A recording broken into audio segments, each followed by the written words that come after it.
Resumen capítulo 37 del libro de los ungidos. Sedequías pierde su última oportunidad. En el año 9 del reinado de Sedequías, Nabucodonosor, rey de Babilonia, marchó con todo su ejército y atacó a Jerusalén. Para Judá, la perspectiva era desesperada. Los egipcios procuraron acudir en auxilio a la ciudad sitiada, y los caldeos, con el fin de impedírselo, levantaron por un tiempo el sitio de la capital judía.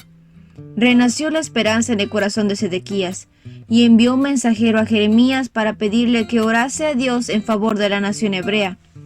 La temible respuesta del profeta fue: no se hagan ilusiones creyendo que los babilonios se van a retirar. Se equivocan. No se van a retirar. Y aunque ustedes derrotaran a todo el ejército babilonio y solo quedaran en sus campamentos algunos hombres heridos, estos se levantarían e incendiarían esta ciudad. El remanente de Judá iba a ser llevado en cautiverio para que aprendiese por medio de las adversidades las lecciones que se había negado a aprender en circunstancias más favorables.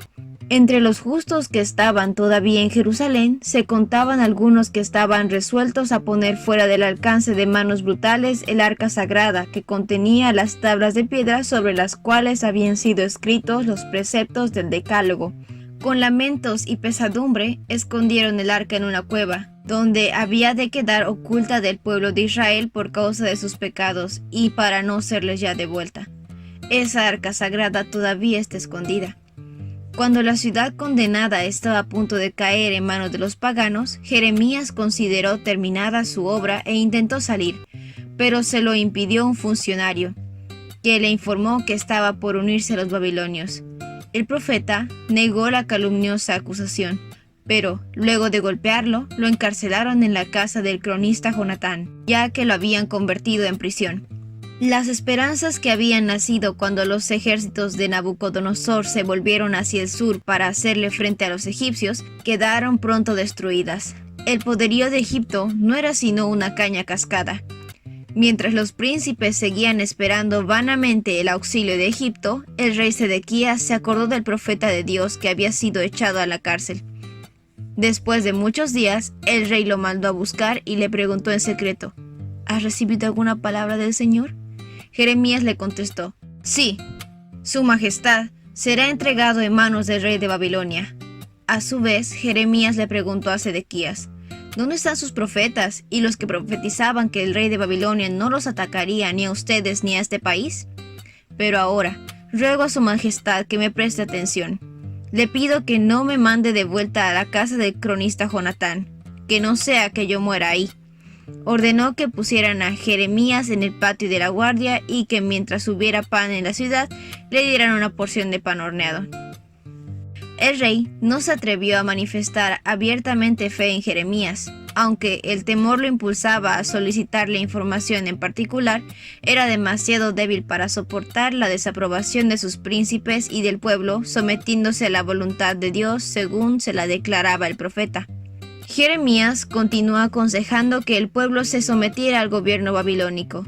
Al fin, los príncipes, enfurecidos por los consejos contrarios a su tercera política de resistencia, protestaron vigorosamente ante el rey. El profeta era el enemigo de la nación y se le debería dar muerte. El cobarde rey sabía que las acusaciones eran falsas, pero con el fin de proporcionar a aquellos que ocupaban puestos elevados y de influencia en la nación, entregó a Jeremías en sus manos, para que hiciesen con él lo que quisieran. El profeta fue arrojado en la cisterna del patio de la guardia, la cual era de Malaquías, pero como la cisterna no tenía agua sino lodo, Jeremías se hundió en él. Otra vez, el rey mandó a llamar secretamente a Jeremías y le pidió que le expusiese el propósito de Dios para con Jerusalén. Jeremías preguntó: si respondo a la pregunta de su majestad, lo más seguro es que me mate, y si le doy un consejo, no me va a hacer caso. El rey hizo un pacto secreto con el profeta. Prometió que no lo mataría, ni le entregaría en manos de estos hombres que atentaban contra su vida. El rey todavía tenía oportunidad de escuchar las advertencias de Jehová, y así atemperar con misericordia los castigos que estaban cayendo ya sobre la ciudad y la nación. El mensaje que se le dio al rey fue: si su majestad se rinde ante los jefes del rey de Babilonia, salvará su vida, y esta ciudad no será incendiada. Su majestad y su familia vivirán. Pero, si no se rinden ante los jefes del rey de Babilonia, la ciudad caerá bajo el poder de los caldeos y será incendiada, y usted no tendrá escapatoria. El rey contestó: yo les tengo terror a los judíos que se pasaron al bando de los babilonios, pues me pueden entregar en sus manos para que me torturen. Pero el profeta prometió: no caerá en manos de los babilonios. Obedezca a su majestad la voz del Señor que yo le estoy comunicando, así le irá bien a usted y salvará su vida. Si el rey hubiese decidido obedecer, la vida del pueblo podría haber sido salvada y podría haberse evitado el incendio de la ciudad, pero él consideró que había ido demasiado lejos para retroceder. Temía al ridículo, hasta temblaba por su vida. Con lágrimas rogó Jeremías a Sedequías que se salvase a sí mismo y a su pueblo. Le aseguró que a menos que escuchase el consejo de Dios no escaparía con vida, y todos sus bienes caerían en manos de los babilonios. Pero el rey no quería retroceder, decidió seguir el consejo de los falsos profetas.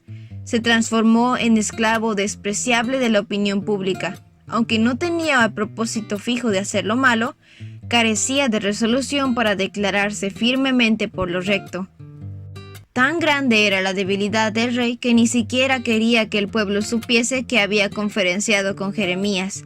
La debilidad de Sedequías fue un pecado por el cual pagó una pena espantosa.